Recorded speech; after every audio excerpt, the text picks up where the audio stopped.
City Paper Live, Pittsburgh City Paper's weekly talk show, where we bring you behind-the-scenes stories from our weekly and online coverage, featuring City Paper writers, friends, and guests. Welcome to the show. Hello. Sorry, I just heard the music and I got really into it, and I just went with it. Did you seriously say Written heyo? and performed by me. I'm Ryan Deto. I'm a senior writer at the Pittsburgh City Paper. I'm Amanda Waltz, senior A&E writer at the Pittsburgh City Paper, and I'm here with Ryan, who just did his best Ed McMahon impression. Yeah. Heyo. Yeah, That's yeah. a real. That's an oldie. For all those millennials out there, am I right? We're millennials. Like us. Oh no! What's up? What's up, Ryan? Hey. I don't know. Are we gonna try to be like morning shock jocks or something? Well, we need do fart that kind noise. of thing. We need fart noise. We need fart noise. Yeah. We need like a lady making a sexy sound. Oh yeah. We need like a baby crying. Yeah. We need yeah. that. Hey, do we have money in the budget to get a little sound effects machine? Alex Josh? gave me a We have the internet. That's true. Oh. Get on it, producer. Shit. God. I'm Googling fart noise right now. We have to listen and improve it. All right, wait, no, let's get into the show. Let's get into the Oh, show. there it is. No. Do it. Oh man. Oh, that was way too wet. No, way that too was wet. Too much. Boo. This is horrible. Boo. All right, let's get into No more. No, Okay, stop enough. it. Turn it We off. Trying to. Oh my God. This is actually just him farting. It's not the machine. Okay. This got off to a dignified start. Well, okay. So, what's up, Ryan? New Year, second episode of our New Year City Paper podcast. Tis.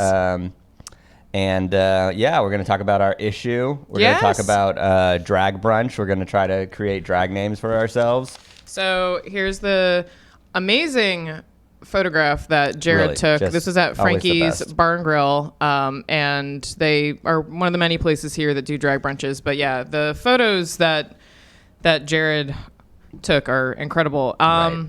But yeah, so this is basically just about the significance of drag brunches and other drag events in the city. And you wrote, correct? That I wrote. Yeah. Yes. But yeah, it's I spoke to a lot of cool people from different venues. I spoke to a drag queen who was hosting the first ever drag brunch at the Over Eden restaurant above the Trip Hotel in Lawrenceville. Oh, yeah. Josh. Whoa. App. Oh, he found a fart app. All right. When you know when it'll be appropriate. Yeah. Not in the middle of her talking about Please. drag.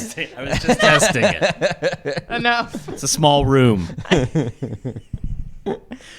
Oh, it's too early for this. Yeah. But our editor Lisa, our esteemed editor, said we should make up. Somebody say esteemed.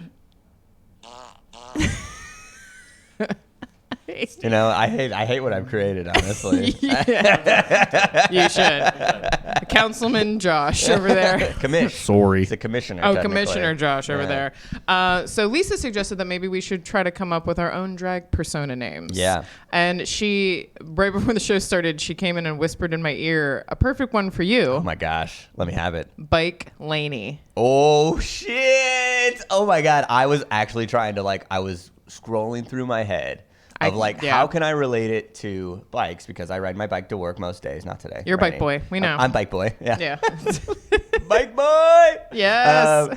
And I was like, what are some names of bikes that people would like Hurley is a pretty well-known mountain bike name or something like that. What's the other one that's a big Fisher or something like that? Murray. Murray. What's weird is that I ride a bike, but I don't actually know the name. Huffy. Schwinn.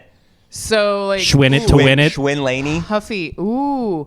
Huffy's such a good name. Yeah. I wish I could. But I feel like Huffy doesn't really my look. I just thought of a little weakling. I just thought of a really gross, really bad one. Huffy lips. Oh.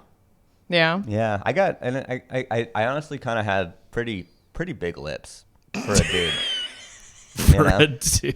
Right? I mean, for a white guy, especially, right? No. No, really not. No. I've seen larger, more voluptuous lips on men. On white men. Yes. Okay. Mm-hmm. Many Okay. men. All right.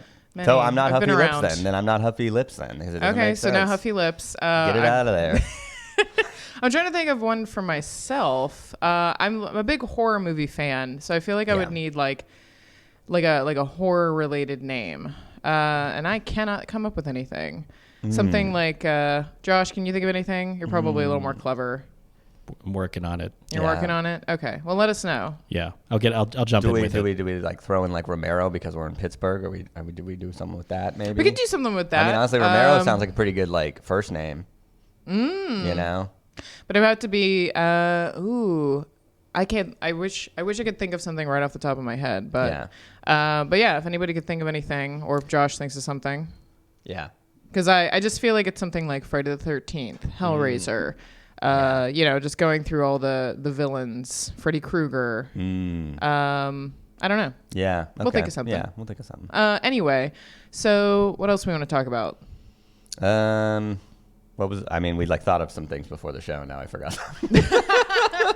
Seltzers. Oh yeah, seltzers. So Drag one of the things that we queens. did this week that is actually getting Romero White Claw.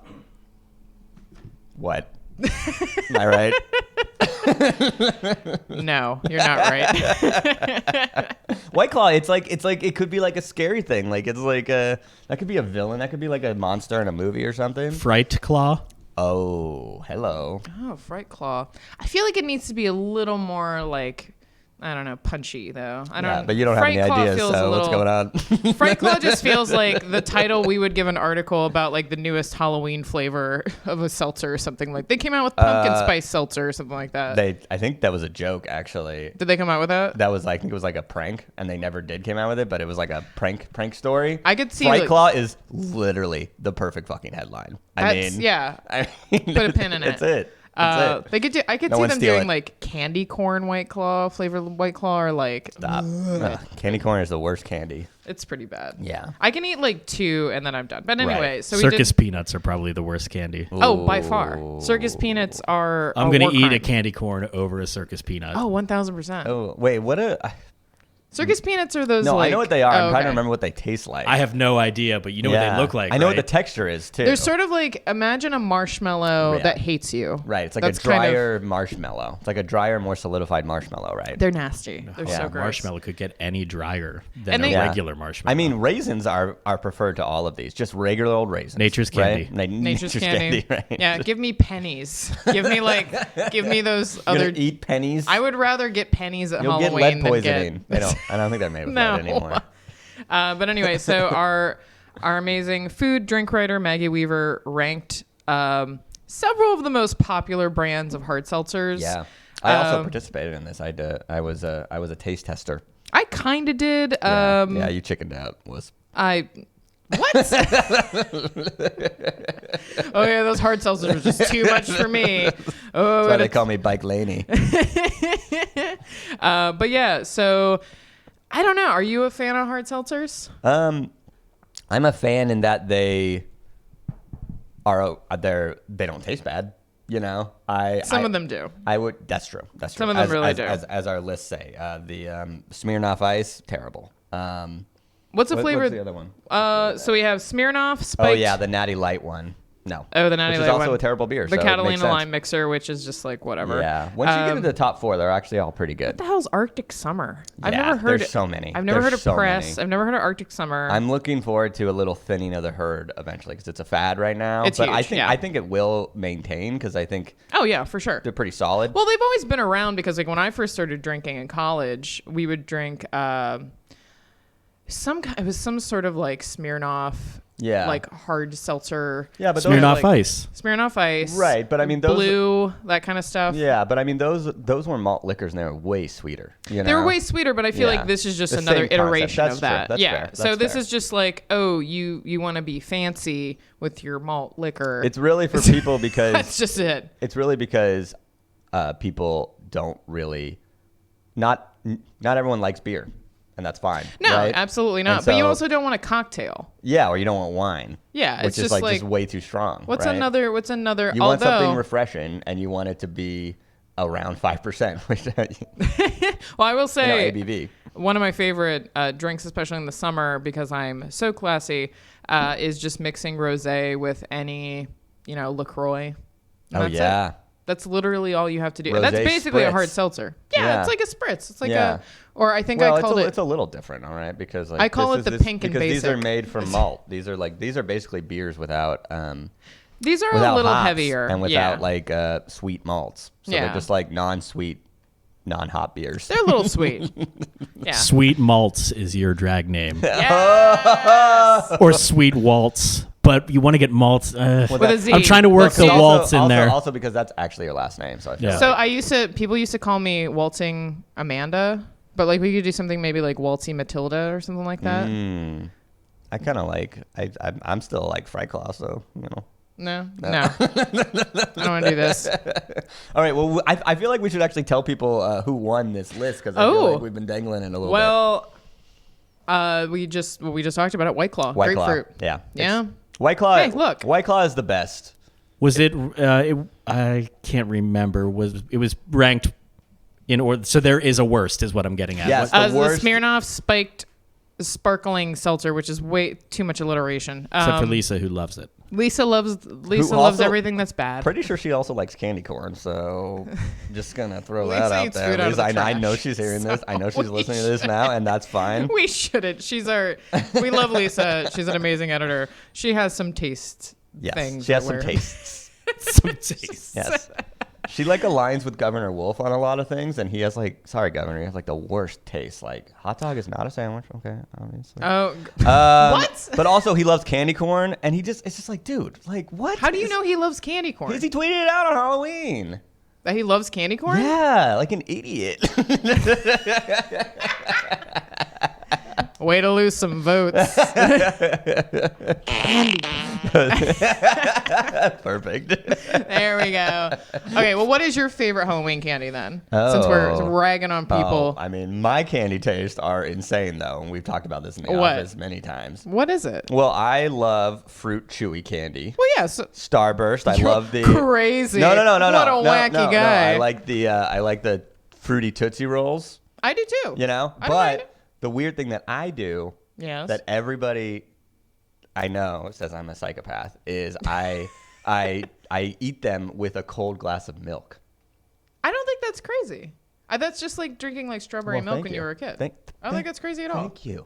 Yeah. Josh, I don't think it's crazy. I would have never come to that conclusion. It's a surprising revelation for me that is something you do, but I don't think, ooh, gross. Right. Okay, cool. All right. Well, this is I can good. see I feel like it's growing in acceptance. It's almost, it does kind of remind me of when women in college would put a Jolly Rancher in their vodka. Right. So, well, you can really what it contend is that the like tartness and the sweetness of the candy eventually like hurts my tongue, right? If I eat too many of them, especially when I'm a kid, I'm eating like a whole fucking giant bag of Halloween candy, right? And then I'm like, oh, it would calm this down, a little creaminess from milk. And honestly, a lot of those candies are made with a little bit of milk. So yeah, that's true. Yeah. Well, Tootsie Rolls maybe. No, they definitely have milk. They have milk. I know they do. It's in the ingredient list. Okay. I looked it up. We have important things to talk about. All right. Okay. So White Claw number 1. So that's your go-to. Yeah. If you're wondering what kind of hard seltzer you want, White Claw is the best. It is the best. Wild Basin and Press got Wild Basin was 3, Press was 2. Yeah, those are both really solid. Press, but it's pretty good. It's a lot less carbonated. Oh, really? But still good. So if you want... Why the hell would I want that? Well, I want that carbonation. But some people like the carbonation levels to vary. I'm just going to mix it with my LaCroix. How many of these LaCroix exist is not that carbonated, though. Solely as a seltzer, and we're not like a parent company? Do we know that? Bon and Viv definitely were. I think Wild Basin might have been. I'm truly white. I don't know. My cynical I've never self, the ones a bunch of what you're saying. I've never heard of. My cynical those brands is that all of these are just owned by giant liquor conglomerates. Oh, sure. But I mean, like, are. weren't branded as, okay, wait. Like, I'm sure if you look at the tiny script on the White can. Claw was branded just as a seltzer, but I'm pretty sure it's owned by, I think it might be owned by Sam Adams, which is like now Sam Adams Dogfish Head or whatever. Yeah. If they don't, and if they're not owned, someone's going to pick up these stray yeah, because there's so much money. The only one I can think of that's totally independent is Bon and Viv. Okay. Otherwise, I have no idea. Number 5. Yeah, so number 5, Bond and that's probably the only way they could get in on the market so quickly is no like upstart seltzer place can just be like, yeah, let's just start doing that and risk all of our money on making a seltzer. Right. So these all have to be like trickle downs. Or well, hopefully I don't look naive, but I think Bon and Viv is also a women-owned company. Oh, cool. So yeah, I mean it's pretty cool. I also like our list was actually here was that the bottom 3 were the ones that were like clearly directly targeted towards women because they're like pink cans and they're like, oh, we're like sweet and fun. And like all the other ones, but all the other ones that are actually the best are just the neutral. Yeah, like Wild Basin, their can design just looks like could be a beer. Which is like, why do you need to market a beverage to a certain like sex? It doesn't make any sense. I want to see dude hard seltzers that are in like a black can. Oh, they're coming. I feel like they're coming. Yeah, it's gonna be hot. It's gonna be real hard. It's gonna be, and the flavors are gonna be like Alpine, rock hard seltzer. Alpine muscle. Mustache, tidal wave, something, tsunami, gotta be like tsunami. It's like tsunami, samurai, any kind of natural disaster. Yeah. Volcanic raspberry, microburst, cherry, inversion, ice, inversion. I don't know. Speaking of inversions, blizzard, something. Ooh, blizzard. Yeah, blizzard, frostberry. No, we have. Crush your can. I feel like we think of a lot of really good business ideas, guys. In this podcast. We're wasting our time sitting here. Let's get an angel investor. I'm telling you. Okay. Anyway. All right. What else are we talking about? You were talking about some actual real news. Oh yeah, I was going to talk about Pedutes, Mike Doyle. I wish he had a cool nickname too. Mike when Doyle? your name is Mike Doyle, you can't really have a cool. That's our U.S. representative in Congress for the last like 20 years. He's been representing Pittsburgh. Doily. That's kind of a little. No, but that's so lame. Yeah, I don't want it to be pejorative. I just want it to be like a nickname. Like, I have no idea. Doy boy. You could be like, Doy. Doy boy's not bad. I like Doy boy. We could do better. We can do better. We'll think of it. Okay. Yeah. Anyway. But yeah, so it was a big story. Yeah, this last week, these kind of two politicians have, Pittsburgh Mayor Peduto and U.S. Representative Mike Doyle have championed environmental plans, big sweeping environmental plans that aren't the Green New Deal, which is the big giant plan that's been proposed by Alexandria Ocasio-Cortez. You can just say AOC. Yeah, AOC. Bernie Sanders, Elizabeth Warren, and so it's been interesting because people want to talk about where's Pittsburgh role is going to be in this in this Green New Deal, and honestly it would actually be a really big deal for our region because right now we have a lot of natural gas, fracking, and we still have some coal-fired power plants kind of in the region. Kind of. To kind of transition away from those into something else, you would think that the Green New Deal would have more support, but it doesn't. Especially among area politicians, and so. Whereas like people like Peduto have been trying to be like, oh, well, I'm also really environmental. And even like, Mike Doyle's like, oh, I'm also environmental. And they're like, oh, well, here are these alternative plans. And like Peduto is talking about something called the U.S. Marshall Plan. Wow, which is like no one has really heard of. And he's trying to defend it, which it sounds exactly like the Green New Deal, I guess. It also just sounds like a terrible Chuck Norris TV show. Well, it was a Wesley Snipes movie, wasn't it? U.S. Marshals? I think, was it Wesley Snipes? I'll do some Googling. But you guys, it's a reference to the Marshall Plan, though, which is like the plan that after World War II, that it was like to rebuild Europe. It was a surplus plan for Europe, basically, after all the destruction happened there. Which actually, this is a little cool bit of history. I think, but not really. was spearheaded by George Marshall, who is a Uniontown native. No way. Yeah. So, all right. And it was awesome. I mean, honestly, the Marshall Plan was super necessary and it was great. You live, you learn, you laugh. You love. I'm laughing right now. Fart noise time, I feel like. I didn't have it set up. I'm Googling U.S. Marshals. Tommy Lee Jones, Robert Downey Jr., Wesley Snipes. Oh. Joey Pants. Did you say Robert Downey Jr.? I did say Robert Downey Jr. He's special agent. Let's go on with continue. I gotta pull up this Peduto tweet because it's so stupid. Sorry, Peduto. And honestly, Peduto has been pretty solid on a lot of outspoken about feeling that fracking isn't going to be as big a benefit to the region as a lot of people say it is. And his voice has been the biggest probably since joining. I mean, like in terms of his clout, he has the most clout of all the politicians in the region that are kind of coming out against fracking and against the cracker plants. Right. In our region. And so I think a lot of people were kind of just expecting him to kind of join on board the Green New Deal, but he hasn't. And instead he's been tweeting about this thing called a U.S. Marshall Plan. Okay. And it's just, let's see. Oh, and then I'm just going to pull up the real tweet. Yeah. It's coming up. All right. Looking at tweets. Yeah. And so Adam Schuck, our good friend, was kind of arguing with Peduto on Twitter, saying, why haven't you endorsed the Green New Deal? And actually, I asked Peduto on Twitter a few weeks ago. He never responded why he hasn't endorsed it. Well, you don't have the clout that Schuck does. don't have that clout. And he said, it may be good for Brooklyn, Boulder, Burbank, and Burlington, but study the effects on what it means to people in the Rust Belt, Appalachia, and areas left behind in the new economy. It does not put people first. It leaves them out of the economic equation in transition to renewables. It's really interesting that he would bring up the... Go ahead. Come on. Oh, please. God, Josh.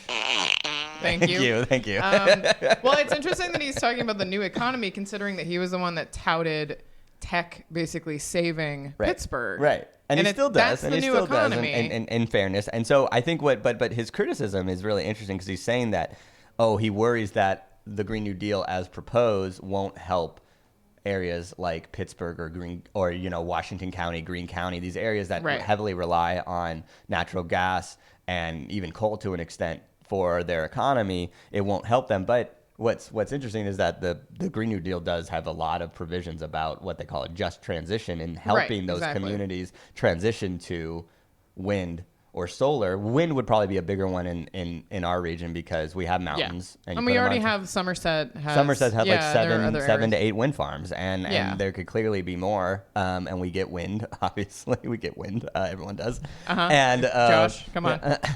We said we get wind. Oh, sorry, wind. I missed that. I was just. I don't want to do too many. I was worried. It's too late. Yeah, no, I was just worried about the cancer that you get from windmills. Oh yeah, windmill cancer. Yeah, I forgot about that. Huge cancer. Yeah, so huge wind cancer. I love that kind of distracted me from my fart noise duties, and that's better.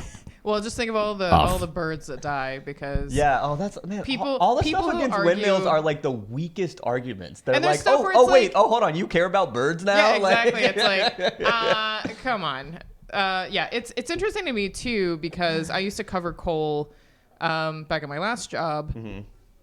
And so if you're talking about all these industries that apparently hold up this region, like natural gas fracking, coal, they're not as stable as people think they are. Definitely not. I mean, they're definitely not. Especially coal. Well, especially not coal. Coal is literally on its last legs, and there's nothing. And really, what's killing coal is natural gas because that's its direct competitor at this moment. And so it's funny that Trump's talking about trying to tout coal and natural gas at the same time is like trying to tout Coke and Pepsi at the same time. And I'm from Central Pennsylvania. I'm from Williamsport. Yeah.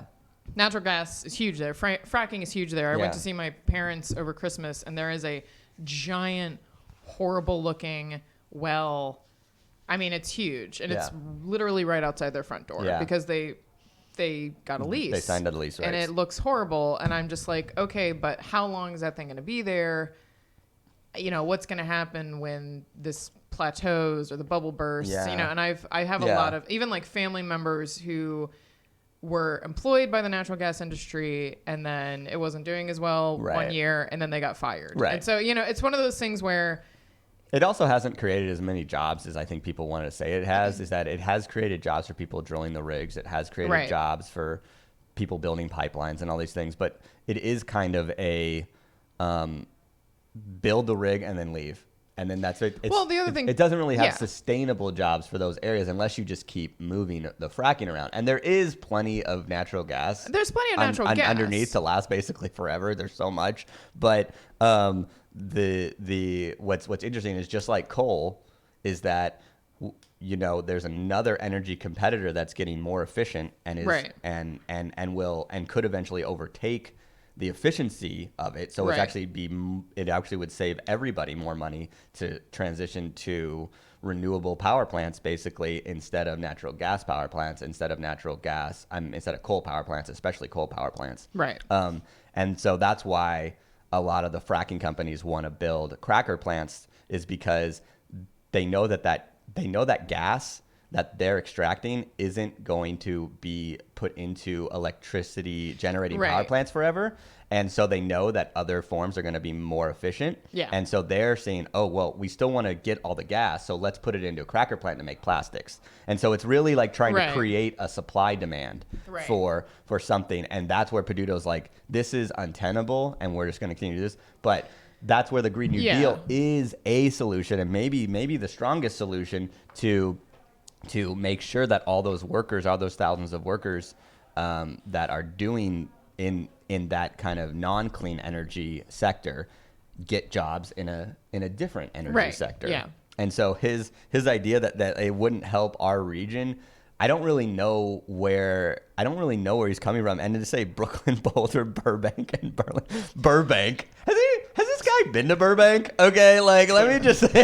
Is he going to the Price is Right? Have you even Burbanked, bro? First of all, Burbank is a small city right north of Los Angeles, where they film a lot of shows. They don't film Price is Right in Burbank. They film that in LA. Television city. Okay. I don't know. Yeah. It's okay. Sorry. I work during Price is Right, guys. Sorry. I only know because I've been on the Price is Right. You were on the Price is Right? Well, I didn't get on the show, but I went in the audience with my family one time. But that is a nightmare, by the way. You have to wake up at like 4 a.m. Oh, it sounds terrible. It's like, why are we doing this? Is the studio ridiculously cold?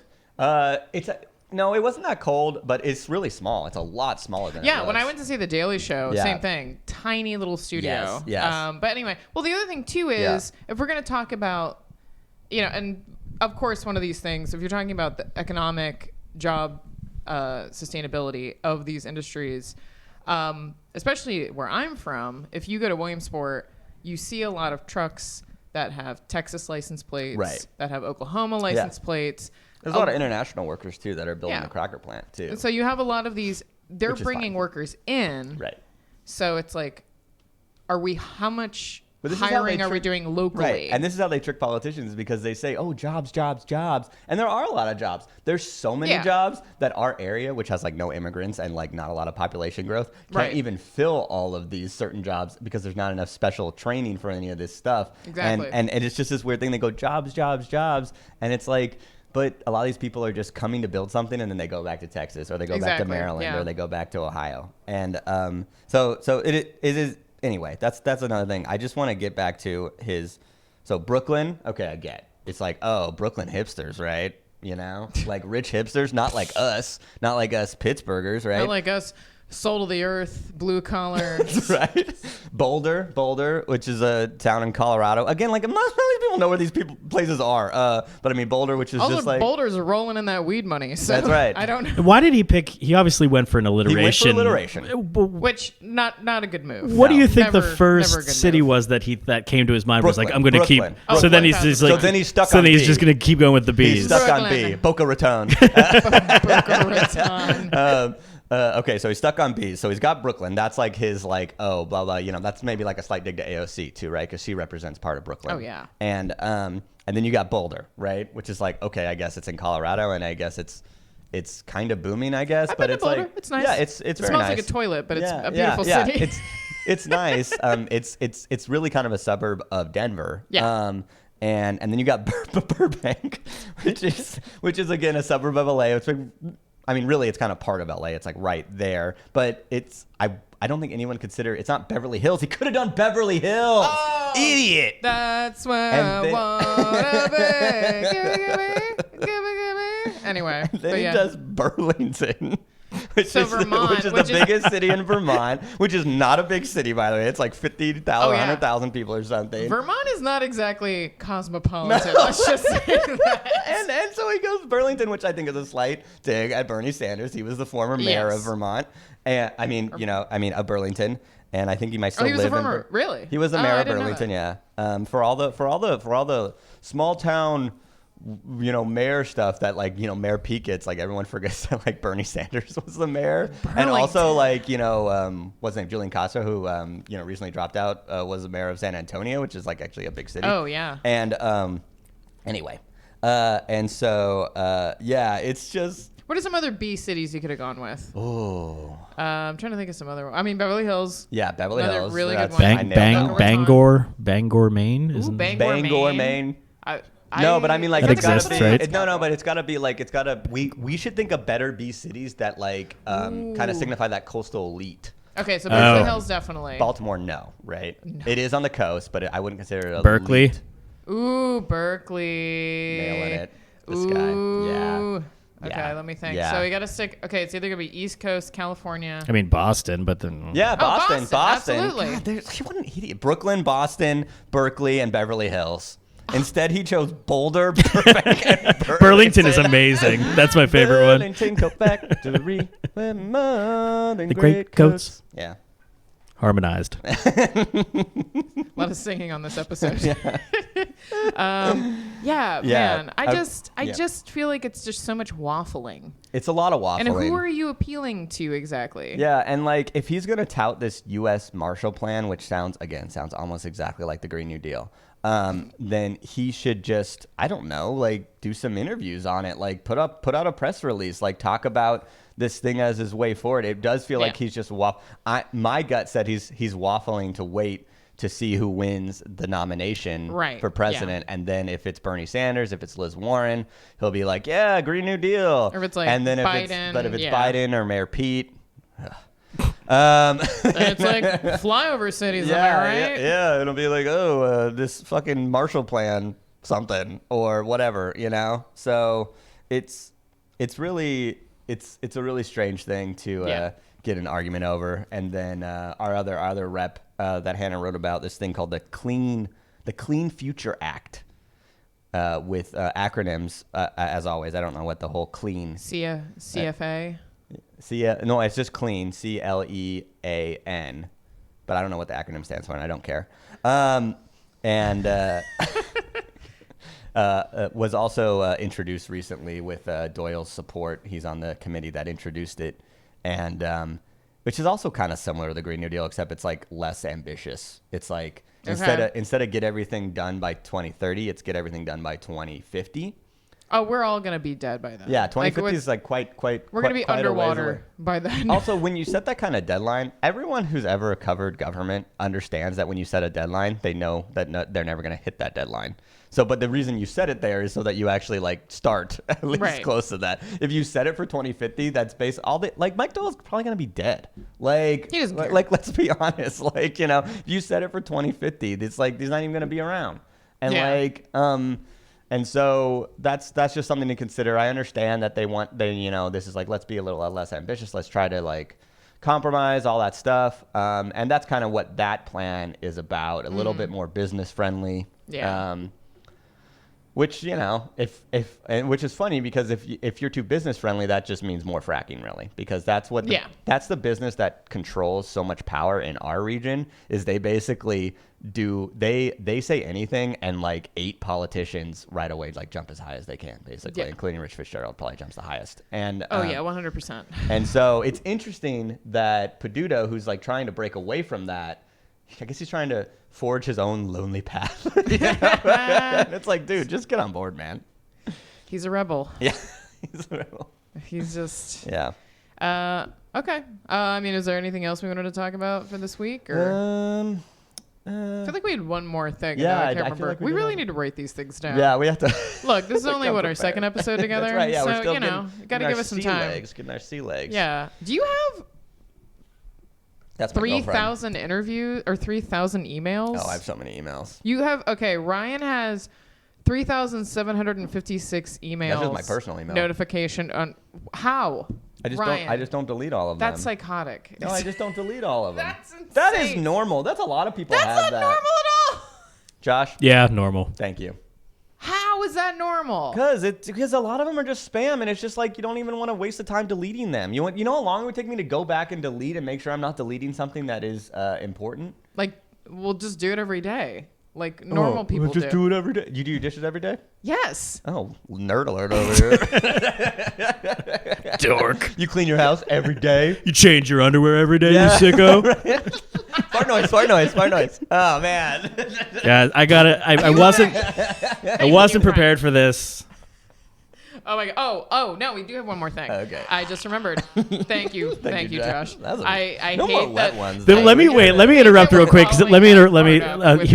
Here's this app is amazing because there's absolutely no indication of what kind of sound you're gonna get. It's a picture. Like a C's candy. It's like a C's candy. You don't even know what of the yeah. That's incredible. This is a Whitman nut sampler of farts. Yeah. I feel like my C's candy reference. It's like a West Coast candy company. Yeah, that's why I cleaned it up with I'm Whitman. I'm going to apologize in advance. She's not going to be listening to this. I want to apologize in advance to our columnist, Tarynay Idia, for following up with talking about her. Yeah. Tarynay will not be writing for us for a while. It's not because she's leaving us forever. It's because she's going to be in India. Heyo, India. For a month. Yeah, it'd be really interesting. For this month in particular. So I wrote... I did a little interview with her. She and I met up at Federal Galley. Had a couple beers, chewed the fat. So this is the story I wrote. And so basically, she is the part of the first ever artist in residency for, oh my God, I'm not going to say this right. It's a... You want me to give it a shot? Here, I'll show it to you. Okay. She said it, and then... Okay. Wild BU. That seems pretty easy. Wild BU. I just feel like I'm going to say it wrong. Right, yeah. I'm probably saying it wrong. She said it, and then I completely forgot how it was pronounced. But anyway. Wild BU, maybe. So this is in Goa, India, and she's basically going to be isolated in the middle of nowhere. Wow, they have lions in Goa. They have lions in Goa? Yeah, there's Indian lions there. Oh, no. Hey, careful. Ooh, but yeah, she's gonna be staying at this resort with a bunch of other artists. Oh, wait, no, I think I'm getting my... No, I'm right. Are you right? I'm going to look it up. Okay. Right. Well, Ryan looks that up. So she's going there to do a couple different things. She's basically going to look into sustainable fashion, and also she's going to be creating what she calls adornment from jungle waste. And so she's actually going to go out into the wilderness and collect things. She mentioned she doesn't know. This is kind of like she won't know until she gets there. But just stuff like she's imagining shedded snake skins, wow. shedded tree bark, things like that. Oh, that's cool. Things that she's not going to rip bark off the tree or kill a snake. Yeah. To use its skin. It's just stuff that naturally, yeah. So I can't imagine how hard it would be to work with a shedded snakeskin. Seems like a very delicate, it's a delicate piece of material. Yeah. Yeah. It's like tissue, like crusty tissue paper. I guess maybe if you get it real fresh. You know, she's gonna be just following snakes around, following around king cobras. Shed already. Oh, I'm dead because you bit me. But yeah, so and bones is another thing she's expecting to find. So like animal bones, just stuff like that she wants to kind of just kind of communicate that fashion is a huge industry.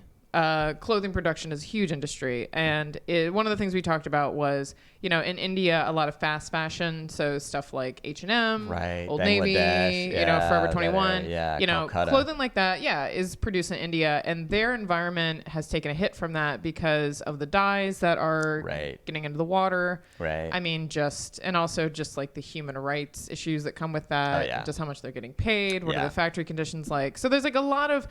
Think about where your fashion comes from. Just consider for a second Kohl's. where it comes from. For Josh, it's Kohl's. He's a Kohl's man. Cash. Kohl's cash. Cha-ching! But yeah, so that was one of the things we talked about was just thinking about, okay, we don't want to shame people for buying fast fashion because a lot of people, like us poor millennials, we're put in a position where that's the only thing we can buy. Right. And so it's more thinking about, okay, what are some alternatives to that, like secondhand clothing, which a lot of that clothing, depending on where you buy it from, is actually better made. Right. You can get better brands. Yes. Also, our society like encourages you to just go shopping every weekend. Yeah. So, and there's actually a lot of websites now where you can go on and buy secondhand clothing, like ThredUp, which actually I've actually sold a lot of clothing too, and it's a pretty good deal. I've made a good bit of money from it. I also do clothing swaps.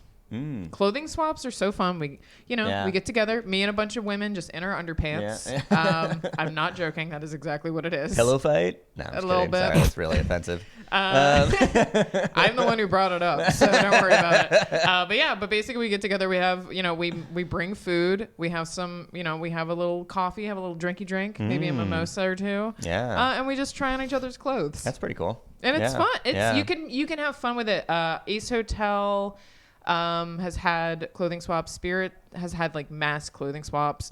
I'm telling you what, if Ace Hotel, I missed the last one and I hate it. If Ace Hotel has another big clothing swap, I can't wait. I'm there for hours. Yeah, it's so much fun. You go with friends. So I think there are alternatives where alternative ways. Goodwill. I'm a Goodwill shopper. This literally is Goodwill I'm wearing right now. I'm trying to think if I have anything. Yeah. I actually don't think I'm wearing. I usually have some kind of secondhand thing, but not today. I got my really cool little bike shirt. My bike. My little shirt. Your cool little bike shirt. Got that at a Goodwill.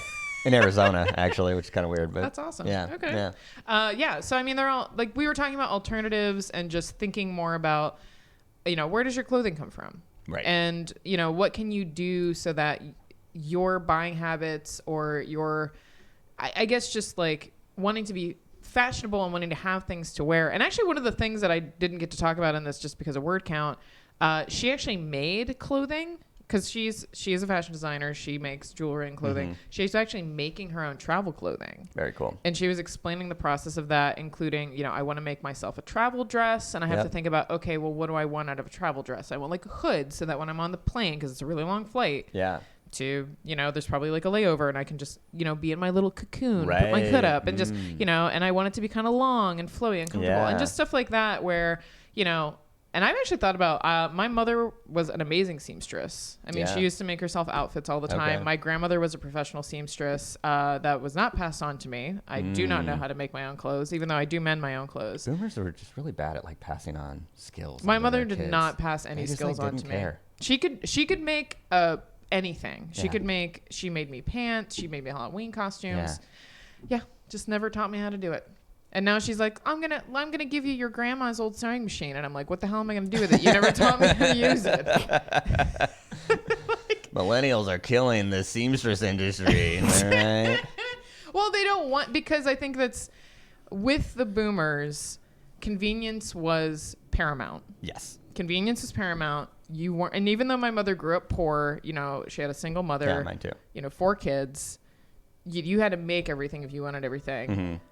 Thanks, Josh. Sorry. I never have my ringtone on, but because I have a fart app now, it has to be cranked up. I had to turn it on. Yeah. I wasn't prepared for today. But then it was like, well, now I can just go out and buy my clothes at Hills. Right. Remember Hills? Yeah. Hills That's where the toys are. That's where the toys are. Hills not anymore. The toys are. CCAC up in the North Hills. Was it Hills? Is it Hills? Ooh. Or was it Hills? What? Yeah. Really? Yep. I hope they still serve popcorn at the front. Oh my God. I would buy a perfume that smelled like Hills. They had this drink. It wasn't quite an Orange Julius, but it was one of those like bubbled down, that rectangular box where like the juice is continuously bubbling down the side and it would come out all foamy. Right. Yeah. Oh, it was like an orange drink. It was kind of creamy, but there was no like ice cream. It was the most delicious thing. Oh shit. Rest in peace, I'm Hills. Go to Demeter and I'm going to be like, I want a Hills scent. It's going to be popcorn. It's going to be hot dogs. It's going to be new clothes. And it's going to be, I don't know, some kind of Slurpee. South Hills Village used to have a. I would love that. Like, there's that sensory memory.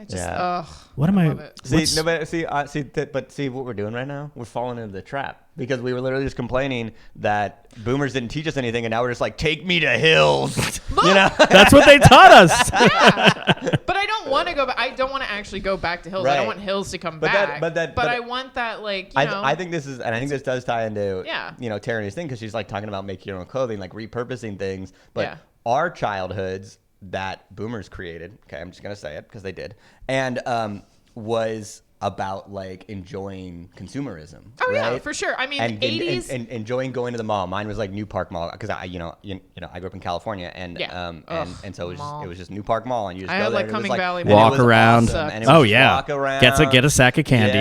Yeah. Ooh, I would get cruise. licorice. Just go crazy. And like those are the skills that honestly millennials inherited, was like learning how to shop. Well, I'm going to defend the boomers for a second. Get out of here. This is a non-boomer defending podcast. No, just hear me out. In the realm of they didn't teach us anything, I think we also, we're like, at least I am edge of Generation X, where like trying to defect, fucker. Kids were like, okay, listen. Do you really think it? Okay, here. Let me ask you a question, yes, Amanda. Please. Let's say you. Why are you looking at Ryan when you were saying Amanda? Great question.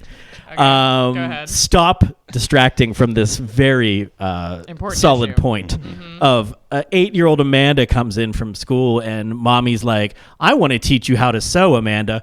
You think you're going to be like, oh yeah, let's sit down and do that. I don't think the onus was completely on them. I think a lot of kids, like kids are kids. They were just like, I don't want to learn that thing. My mom also taught me how to clean. She taught me how to cook. She taught me how to launder my own clothes. Okay, I'm only defending. You're saying that an 8-year-old has agency into like what they like can and can't do. Like, I think it was just with the only thing that sticks out to me, and I really don't care. I was doing my own laundry at 8. Of course. But no, I guess there's just a level. I think. But again, I was also let's go back. Yeah, quit interrupting me. Gen X was a slacker generation, right. And we were just like, whatever, dude. So maybe I'm not speaking for you, but I'm the oldest millennial there is. No, I'm the oldest millennial. You're 80. Sort of you like were born in the 80s. Isn't 80 the last? 80. No, 82.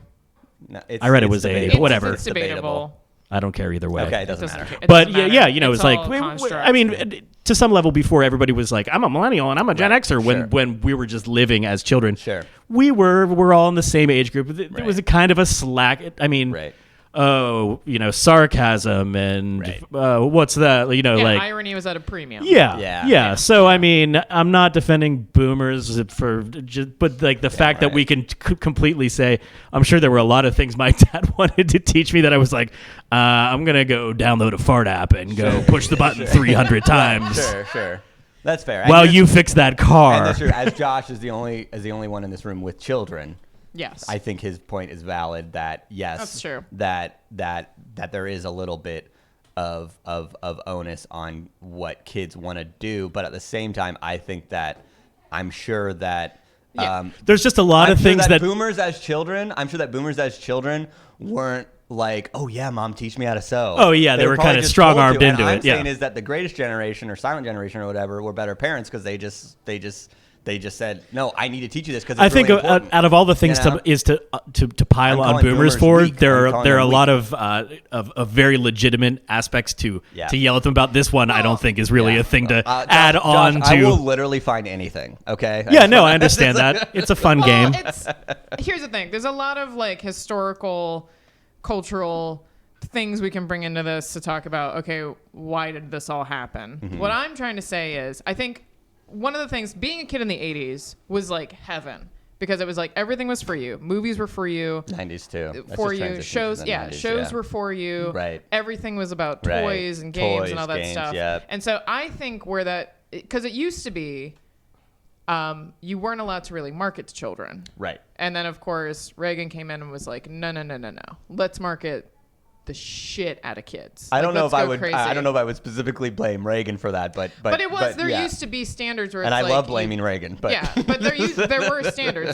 This is true. Yeah. And I think what happened was now pop culture, which used to be like taboo, which used to be like the subculture, is now the culture. And a lot of that comes from growing up in the 80s, and everybody is like, my identity now is whatever movies I watched, whatever games I played, whatever this which or is that. kind of sad. Which is extremely sad. And I think that's the worst. Like, thinking about that consumerism is now your identity. Right. And loving Marvel movies is now your identity. And I put like 98% of the blame on boomers. And it's like, because they were that was their thing. That's the thing that they came up through their generation as they were going into the adults. They're like, this is good. They allowed that to happen. They don't even allowed it to happen. They clearly wanted it to happen because they didn't say, no, this is bad. We shouldn't be doing this. They're like, yes, let's continue to do this. So I don't know what millennials thing is going to be. We're probably going to see it in like 10 years and maybe it's going to suck too. But that was their defining thing when they started to become adults and become parents, that they're like, let's make consumerism on crack, basically. And it led to, I think, a lot of things like you not learning how to sew and me not learning how to do a lot of things too. And when I went to college and I learned that other kids, other college age children did not know how to do their laundry. Right. I was like, how? Right. How do you not know how to do your laundry? Yeah. And I was shocked. And also, how could you not shocked. just figure it out? I know, it's not very hard. It's one of the no one taught me. Really one of the easiest I just didn't know how to cook for you're pouring that liquid in there and then turning the knob. I picked that up. They didn't know how to do it. Yeah. They were helpless little babies. Yeah. And I they was didn't want to do it. Bragging. Yeah. It's true they didn't want to do it, but I mean, I think they did not know how to do it. I think is that we like to blame kids for not knowing how to do things, but that is like, I just think that's so wrong because my son who is 6, that's like blaming students for not learning. But if you have a really bad teacher, then like, where's the onus, right? You know? I don't know if it's the people though as much as the time period, because if you think about it, like they grew up with like the first generation of television. Right. And so television was this treat that also was a box that served you more treats. Right. You know, so I don't, I mean, who came up with it? Is it on them or is it on that they're just like a product of that time? Yeah, you can fight that. Right. You can fight that propensity to do that. Capitalism. Here we go. But really, I mean, it's a TV. It's the idiot box in your house that kind of propagates all this stuff, and you can resist it. You can endorse it. You can be somewhere in between. And I think the people who were successful are someone who's like somewhere in the middle. You know, like I like that thing, but. Like, the things that were novel, like my mom remembers when the first McDonald's opened in her hometown, and she took her mother out, and they got a hamburger, and it was this novel thing. Like having soda at home was novel. Yeah. Having fast food was novel. Having TV was novel. Yeah. But they still treat it like it's novel. They still treat it like it's a treat, and it's not. Yeah. So I don't like my parents are big TV watchers. Yeah. They watch TV all the time. Yeah. Boomers love TV. I just introduced. Love it. They love it more than me. My freaking sister just got my parents not an Apple TV, but like a TV where you can stream. Oh, okay. Get all the streaming services. Service, yeah. I can't even imagine what my dad's just gonna be calling me like, have you heard of the show? Like Orange is the New Black, and I'm gonna be like, I don't even know how to like talk to you about this. Like, your dad's not gonna watch Orange is the New Black. My dad will literally watch anything. My dad will watch. I've caught my dad watching. Natural Born Killers. Okay. Boys in the Hood. Oh. One of my dad's favorite movies of all time, Pootie Tang. Wow. I love those kind of people. I have a friend's dad who's like that too. Is like it's like pretty, like a pretty straight. Like if you met him and talked to him, you'd be like, my dad's a redneck. Yeah, you're like, you're watching redneck. Boys in the. Way to go! Good for you. Yeah. Oh, they just watch it. I don't even know if he's processing what it is. It's just like it's on the screen. I'm going. Yeah, he's like, I don't know. It was just on. I'm like, you have 1,000 channels. You can't just say, oh, it was just on.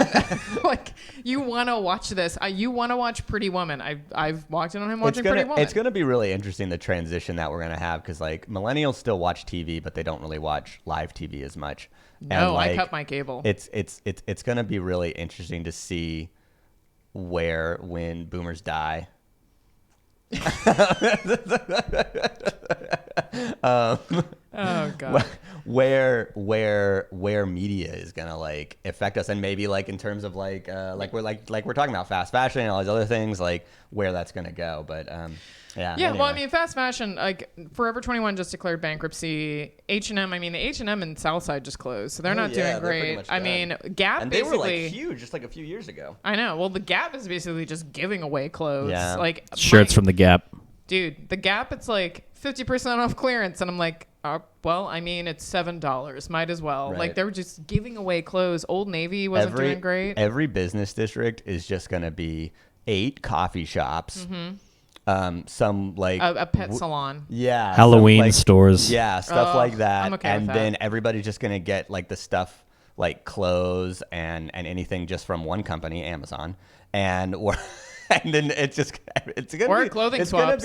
gonna be insane. Meet I'm me not at looking the forward clothing to swap. it. That it's like we're just not gonna have that. We're not gonna have that diversity of business districts anymore, because all these retail shops are closing down, and it's literally just gonna be. I'm fine with losing Forever 21. I'm fine with it. No, I think like individual companies, yeah, like whatever. Who cares if H&M doesn't exist? Well, I mean, I just think like that. I just mean like again, we're getting into capitalism shit, but like antitrust and all these other things. We're literally for sure. gonna have one Amazon company. should not be the we're gonna have only- one yeah. company that's gonna provide most of our stuff, and then we're gonna have 80 coffee shops, and they're all gonna suck. And But man, do they have a great dude with a guitar just Yes. sitting in there all day long. But anyway, back to Taranay. Yeah. Taranay did not leave us. She will be back, but we do have some other columnists who are going to come in and kind of fill in for her. Yep. We're debuting her name. I think her name is Barbara. I can't remember her last name. I feel really bad. But she's debuting a column. yeah, so look forward to some new columns. Yeah. But Taranay actually recommended some of them, so it's going to be great. Yeah. But yeah, so yeah, don't worry. Taranay's not leaving us. We would never let her go because she's amazing. We love her. Cool. But in terms of leaving, I think this is time for us to leave. Yes, let's leave. Yes. You guys gone off on some tangents. Josh, I don't even know. I mean, if there's any time for... Let me say one more thing about this app that I'm now obsessed with, and gonna have to Wait, quit what my is it? job Okay, to pursue What full time. is this app called? It Maybe is they'll called advertise Fart Sounds. Fart sounds, okay. Okay. Straight to the point. Is it Android? Is it? Yeah, I have an Android, but I mean, Fart Sounds seems like such a world-renowned app that it's probably on all platforms. How many stars does it get? Yeah. I don't know, but there are, oh my God, the same picture that I showed earlier, there are 75 fart sounds. Wow. You cannot delineate what fart's going to come out of what picture. It's a grab bag. And the best part is there's a drop down. There's a hamburger in the corner. So I hit the drop down, and there are 2 selections. One is called All Fart. The other one is called Fart Bomb, and it has a timer on it.